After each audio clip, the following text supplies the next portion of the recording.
बचाए हालेलुया लजी। झूमी झूमी गाबो हालेलुया लना।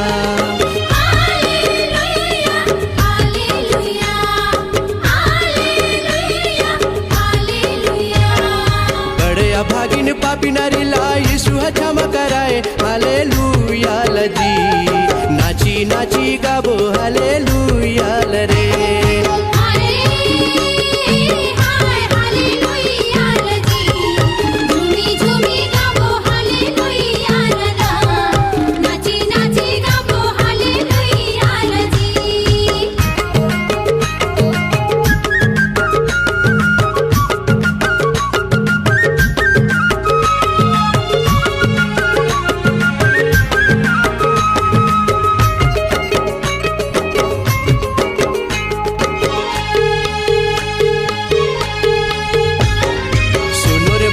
दस कोढ़िला यीशु चंगा कराए हालेलुया लजी।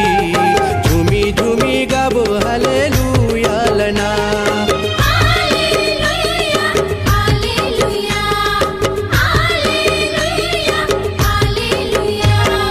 चार दिन के मरला जरला यीशु हाजिलाए हालेलुया लजी। नाची नाची गाबो हालेलुया लरे।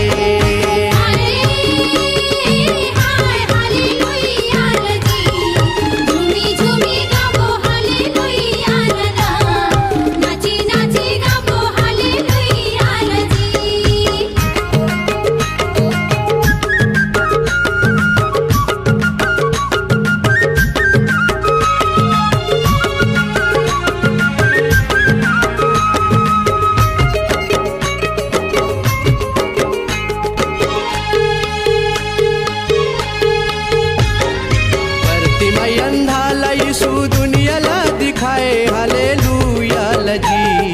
झूमी झूमी गाबो हालेलुया लना।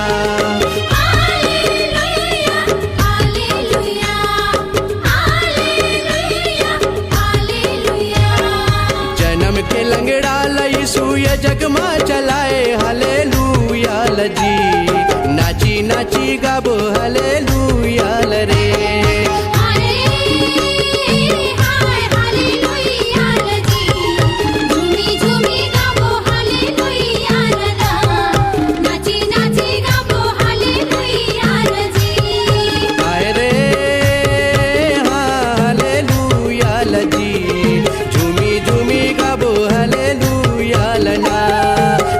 नाची गाबो हालेलुया लरे।